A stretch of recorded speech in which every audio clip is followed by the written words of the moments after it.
네, 봉독할 말씀은 누가복음 24장 13절에서 17절까지의 말씀입니다.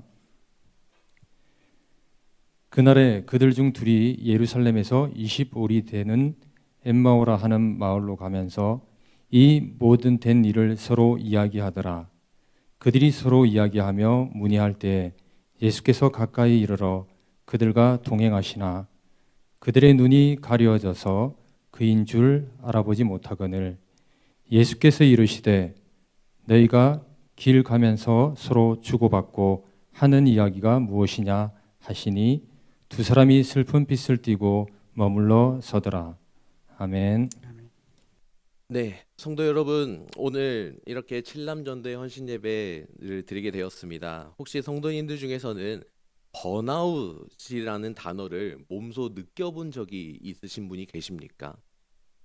아침에 눈을 떴을 때 오늘 하루를 살아낼 에너지가 단 1%도 남아있지 않다고 느껴지는 순간 말입니다. 현대를 살아가는 장년들에게 삶은 때론 거대한 짐으로 다가올 때가 있다는 것입니다. 직장에서는 성과에 쫓기고 가정에서는 부모와 자녀 사이의 가교 역할을 하느라 정작 자신을 돌볼 틈이 없다는 것입니다.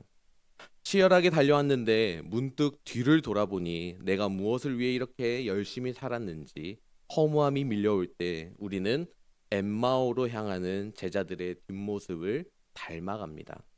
오늘날 우리 장년들의 삶을 가만히 들여다보면 많은 분들이 소리 없는 절망의 단계를 밟고 있는 것만 같습니다. 처음에는 과도한 경쟁 중심의 사회 속에서 그리고 가정과 직장에서 요구되는 수많은 책임 속에서 스스로를 끊임없이 소모하며 육체적, 정신적 한계를 느끼는 소외와 피로의 절망의 1단계를 겪게 됩니다. 거대한 시스템의 부속처럼 여겨지면서 매일매일 똑같은 일을 하며 세상과 단절된 듯한 기분을 느끼게 된다는 것입니다. 그리고 이 피로가 누적되면 의미상실이라는 절망의 2단계로 접어들게 됩니다. 내가 도대체 누구를 위해, 무엇을 위해 이렇게 아등바등 살고 있는가라는 근본적인 회의감에 빠지게 됩니다. 그토록 가치 두었던 직장, 헌신했던 인간관계, 심지어 신앙생활조차도 모두 다 무의미하게 느껴지는 허무주의가 찾아오게 됩니다. 여기서 더 나아가면 내 노력으로는 이 답답한 현실을 바꿀 수 없다는 무력감과 체념의 절망의 3단계를 지나 결국 타인과 세상에 대한 기대를 완전히 저버리고 스스로 고립시키는 깊은 고립과 자기 상실의 절망의 4단계에 이르게 됩니다. 아마 오늘 이 자리에 계신 많은 분들 중에서도 겉으로는 담담해 보이지만 속으로는 이 절망의 단계 어딘가를 쓸쓸히 걸어가고 계신 분이 분명 계실 것이라 생각합니다. 오늘 우리가 읽은 누가복음 24장 본문에는 바로 이 절망의 4단계, 깊은 절망과 고립 속에서 무거운 발걸음을 옮기고 있는 두 사람의 이야기가 등장합니다. 오늘 본문의 배경은 예수님께서 십자가에서 처형당하신 후 금요일로부터 3일이 지난 후 주일, 즉 부활주일 당일에 있었던 일입니다. 예루살렘에서 엠마오라는 촌락으로 두 제자가 걸어가고 있었습니다. 성경은 그 거리가 25리라고 기록하고 있습니다.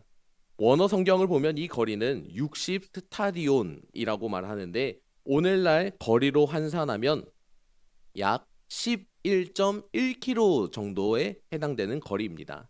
성인 남성의 걸음으로 약 2시간에서 2시간 30분 정도의 꼬박 걸어야 하는 적지 않은 거리입니다. 과연 그들은 그 거리를 걸어가면서 무슨 이야기를 나누었을까요? 본문 14절과 15절은 그들이 이렇게 말합니다. 이 모든 된 일을 서로 이야기하더라. 그들이 서로 이야기하며 문의할 때에 그들의 대화는 결코 산책하면서 하는 가벼운 대화가 아니었습니다. 절망과 탄식, 두려움과 혼란이 뒤섞인 깊고 무거운 주제의 토론이었습니다. 그들은 지금 단순한 여행을 하는 것도 아니었습니다. 그들은 도피하고 있었던 것입니다. 오늘 우리는 이 두 제자의 이야기 속으로 들어가 절망의 길을 걷던 그들의 삶에 어떻게 다시 빛을 비추게 되었는지, 그리고 그 은혜가 오늘 이 시간 예배를 드린 우리들에게 어떻게 말씀하는지 함께 은혜를 나누고자 합니다. 먼저 제자들이 처했던 시대적, 심리적 환경을 이해하는 것이 쉽습니다. 당시 이스라엘은 로마 제국의 압제 아래 있었습니다. 제자들을 비롯한 유대인들이 그토록 예수님을 따랐던 이유는 그분이 로마라는 그 강대국을 몰아내고 무너진 다윗 왕조의 영광을 회복시켜 줄 정치적, 군사적 메시아라고 굳게 믿었기 때문입니다. 누가복음 24장 21절에 그들이 이렇게 말합니다. 우리는 이 사람이 이스라엘을 속량할 자라고 바랐노라라고 탄식하는 장면에서 그들의 기대가 얼마나 컸는지 우리는 유추해 볼 수 있습니다. 그런데 그들이 모든 인생을 걸었던 예수님께서 가장 수치스러운 십자가 형틀에서 무기력하게 죽음을 맞이하셨습니다. 이는 단순히 사랑하는 스승을 잃은 슬픔이 아니었습니다. 자신들의 신념, 10년 넘게 쌓아온 삶의 목적, 그리고 미래에 대한 희망이 한순간에 완전히 붕괴된 사건이었습니다. 게다가 예루살렘에는 로마 군인들과 유대 종교 지도자들이 서슬퍼런 감시가 계속되고 있었습니다. 예수의 일당으로 몰리면 언제 체포되어 죽을지 모르는 극심한 정치적, 사회적 공포가 예루살렘을 뒤덮고 있었습니다. 무너진 것은 그들의 기대뿐만이 아니었습니다. 영적 공동체 또한 무너졌습니다. 몇몇 여인들이 새벽에 빈 무덤을 보고 천사들의 소식을 전했지만 제자들은 그 말을 허탄한 소리라고 치부하며 믿지 않았습니다. 영적인 소망마저 끊어진 상태였습니다. 그리고 본문 18절에는 바로 두 제자 중 한 명의 이름이 나오는데 그 제자의 이름은 글로바라고 나옵니다. 이 글로바라는 제자는 12제자에 들어가 있지 않았지만 예수님과 밀접하게 관련이 되어 더 넓은 범위의 제자 그룹에 속해 있을 가능성이 있었습니다. 그러나 글로바와 함께 걸어가는 다른 한 명의 이름은 끝까지 성경에 기록되어 있지 않습니다. 성서학자들은 이 익명의 제자가 복음서를 기록한 누가 자신일 것이라고 보기도 하고 요한복음 19장 25절 말씀에 십자가를 지켰던 글로바의 아내 마리아일 것이라고 강력하게 추정하기도 합니다. 우리 요한복음 19장 25절 말씀을 함께 읽도록 하겠습니다. 예수의 십자가 곁에는 그 어머니와 이모와 글로바의 아내 마리아와 막달라 마리아가 섰는지라. 아멘. 만약 이들이 부부였다면 그 장면은 더욱 가슴 아프게 다가옵니다.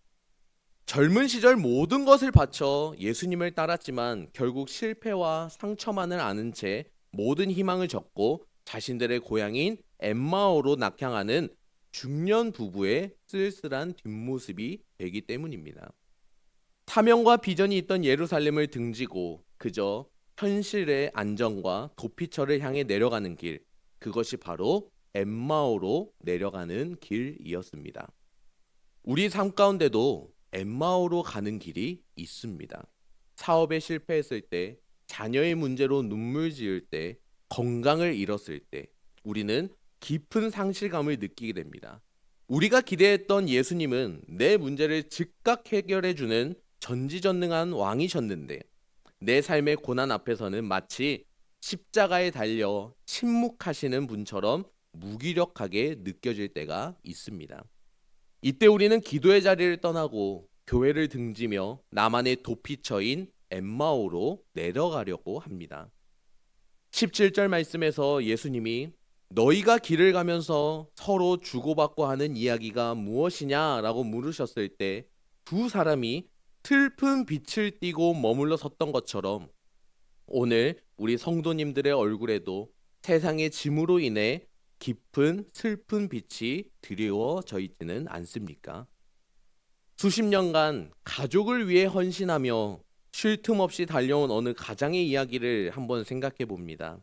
그는 조직에서 인정받기 위해 밤낮으로 일을 했고 자녀들을 남부럽지 않게 키우기 위해 모든 에너지를 쏟았습니다. 하지만 어느 날 직장에서는 예상치 못한 구조 조정의 대상이 되었고 가정에서는 다 큰 자녀들과의 소통이 단절되며 깊은 소외감을 느끼게 됩니다.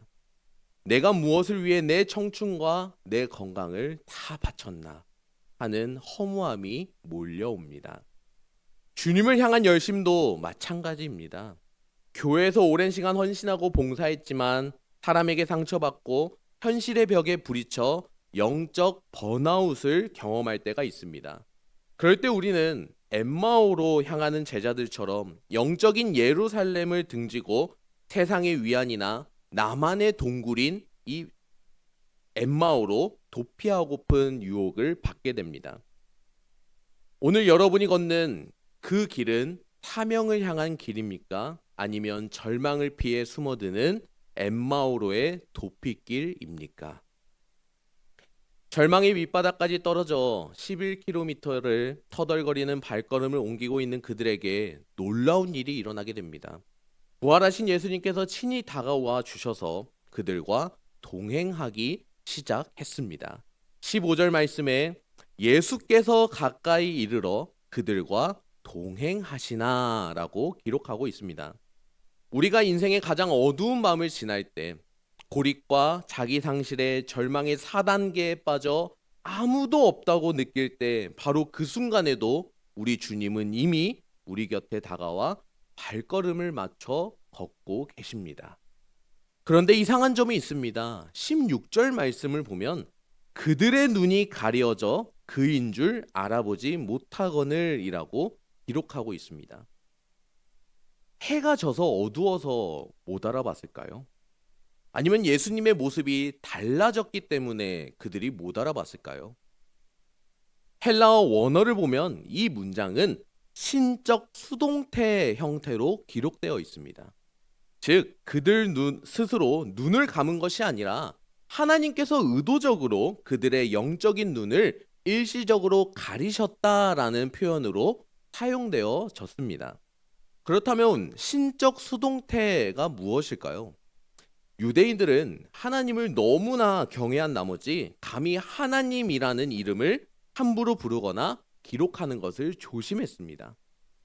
그래서 하나님께서 무엇을 하셨다라고 직접 표현하기보다는 주어를 숨기고 수동태의 형태를 빌려 뭐뭐하게 되었다, 뭐뭐하여졌다라고 표현하는 독특한 언어 습관이 있었습니다. 즉, 문장 겉보기에는 누가 했는지 안 나와 있는 수동태지만 그 뒤에 일하시는 분은 진짜 주어는 하나님이신 경우를 나타내는 것이 신적 수동태입니다. 성경 속 간단한 예시가 있습니다. 우리가 아주 잘 알고 있는 마태복음 5장 산상수훈의 팔복 말씀에 이 신적 수동태 형태의 말씀이 많이 담겨져 있습니다. 우리 마태복음 5장 4절 말씀 함께 읽겠습니다. 애통하는 자는 복이 있나니 그들이 그 위로를 받을 것임이요. 이 말씀에서 위로를 받을 것임이요 라는 말은 그저 우연히 누군가에게 위로를 받게 된다는 뜻이 아닙니다. 이 문장 뒤에는 숨겨진 진짜 주어가 있는데 그것은 바로 하나님께서 그들을 직접 위로해 주실 것이다 라는 강력한 약속이 존재합니다. 주어를 감춤으로써 오히려 뒤에서 일하시는 그 하나님의 손길을 더욱 묵직하게 느끼게 하는 표현법이 바로 신적 수동태 표현법이었습니다. 그럼 왜 주님은 곧바로 당신의 그 찬란한 부활의 모습을 보여주시지 않고 제자들의 그 눈을 가리셨을까요? 마치 아이들을 가르치고 지도할 때 정답을 한 번에 단번에 보여주기보다 아이가 스스로 깊이 생각하고 원리를 깨우칠 수 있도록 잠시 힌트를 숨기고 기다려주는 것과 같았습니다. 하나님은 제자들이 육신으로 부활하신 예수님의 외모만 보고 일시적으로 환호하기를 원하지 않으셨습니다. 대신 예수님께서 들려주시는 그 말씀을 통해 그들의 차가워진 가슴이 먼저 뜨거워지고 진리 안에서 스스로 깨달음을 얻어 흔들리지 않는 굳건한 믿음을 갖기를 원하셨던 것입니다.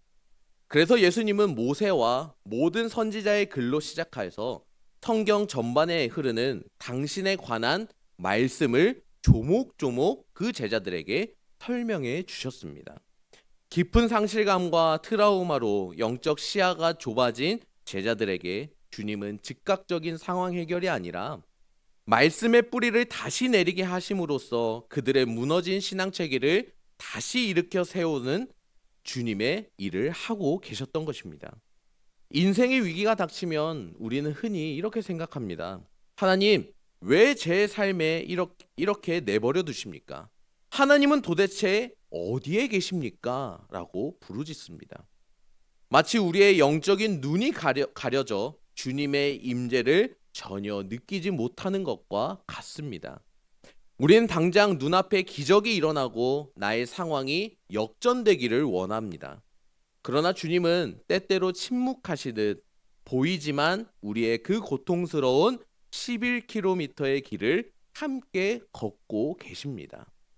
눈이 가려진 제자들을 향해 주님이 선택하신 방법은 다그침이 아니라 말씀의 해석이었습니다. 오늘날 현대인들도 문제의 원인을 분석하고 효율적인 해결책을 찾는 데 익숙합니다. 전문가를 찾아가고 구조를 바꾸려고 합니다. 그러나 영적인 절망과 고독은 세상의 방법론으로는 해결되지 않습니다. 오직 하나님의 말씀이 내 삶의 고난을 해석해낼 때 우리는 비로소 내 곁에 주님이 여전히 나와 함께 계시다는 것을 느낄 수가 있습니다. 언제나 내 옆에 동행하고 계시는 주님께 여러분의 가려진 눈을 뜨게 해달라고, 말씀이 내 삶에 들려지게 해달라고 간구하시기 바랍니다. 그럴 때 내 옆에서 여전히 동행하시는 주님께서 나의 삶을 통해 놀라운 능력을, 놀라운 역사를 보여주실 것입니다. 두 제자가 먼 길을 걸어 엠마올에 다다랐을 때 날이 저물었습니다.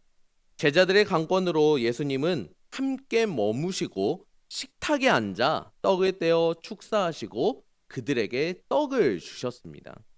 바로 그 순간 성찬의 교제가 일어나는 그 자리에서 제자들의 눈이 밝아져 마침내 부활하신 주님을 알아보게 되었습니다. 주님은 보이지 않게 되셨지만 제자들의 마음에는 전에 없던 그 불꽃이 타오르기 시작했습니다. 누가복음 24장 32절 말씀을 우리 함께 읽도록 하겠습니다. 그들이 서로 말하되 길에서 우리에게 말씀하시고 우리에게 성경을 풀어주실 때에 우리 속에서 마음이 뜨겁지 아니하더냐 하고, 그리고 이 이야기의 끝에 가장 위대하고 극적인 반전이 나옵니다. 33절에 등장하는데 곧 그때로 일어나 예루살렘으로 돌아가 보니, 이 짧은 한 문장 안엔 그 제자들의 엄청난 결단이 담겨져 있습니다. 예루살렘에서 엠마오로 향하는 길은 십자가의 고난을 회피하고 사명을 잃어버린 채 안일함으로 도피하는 하향선이었습니다. 그러나 예수님을 만나고 영안이 열리자 그들은 왔던 길을 다시 돌아갑니다. 여러분 한번 생각해 보십시오. 11.1km의 거리입니다. 이미 날은 저물어 캄캄한 밤이 되었습니다. 당시 유대의 밤은 강도들이 출몰하는 매우 위험한 길이었습니다. 게다가 예루살렘은 여전히 자신들을 잡아 죽일지도 모르는 로마 군병들과 유대 종교 지도자들이 득실거리는 두려움의 장소였습니다. 그들을 기다리고 있는 상황이나 환경은 단 하나도 변하지 않았습니다. 그러나 부활의 주님을 만난 두 제자는 지체하지 않았습니다. 피곤에 지친 몸을 이끌고 그 위험한 밤길을 뚫고 핍박과 죽음이 기다릴지도 모르는 사명의 자리, 사도들의 공동체가 있는 예루살렘으로 다시 돌아가게 됩니다. 완벽한 영적 유턴이며 회개와 돌이킴의 생생한 증거였습니다. 진정한 은혜는 우리의 발걸음을 바꾸게 됩니다. 절망에 빠져 세상으로 나만의 은신처로 숨어들던 그 발걸음이 주님의 말씀을 통해 가슴이 뜨거워질 때 다시 십자가와 부활의 증인으로 서는 사명의 자리로 돌아오게 됩니다. 상황이 좋아져서 돌아간 것이 절대 아닙니다. 내 상태가 조금이라도 나아질 것이라는 기대로 돌아간 것도 절대 아니었습니다. 예루살렘의 위협이 사라져서도 아니었습니다. 내 안에 부활의 주님이 살아계심을 확신했기 때문에 그 캄캄한 밤길이 두렵지 않았던 것입니다. 사랑하는 성도 여러분, 여러분의 예루살렘은 어디입니까? 여러분이 상처받고 도망쳐 나온 그곳, 십자가의 짐이 너무 무거워 외면해버렸던 직장의 자리, 꼴도 보기 싫어졌던 깨어진 관계의 가정의 자리, 혹은 부담스러워 내려놓았던 교회의 직분과 사명의 자리일 수도 있습니다. 부활의 주님은 오늘 여러분의 차가워진 가슴에 말씀으로 불을 지펴주시고 다시 예루살렘으로 돌아갈 수 있는 거룩한 용기를 주신다는 것입니다. 우리는 누구나 살아가면서 제자들처럼 절망의 엠마오의 길을 걸어갈 때가 있습니다. 삶의 무게에 짓눌리고 기대했던 것들이 전부 무너지며 영적인 눈이 가려져 깊은 고립감에 빠져들 때도 분명 존재합니다. 그러나 우리가 도망치는 그 하향선의 길 위에서도 부활하신 예수님은 조용히 다가와 동행하고 계십니다. 주님은 기적이 아닌 말씀을 통해 우리의 얼어붙은 마음을 뜨겁게 하시고 닫힌 영안을 열어주셨습니다. 그리고 그 은혜는 마침내 우리를 절망의 엠마오에서 사명의 예루살렘으로 돌이키게 만들었습니다.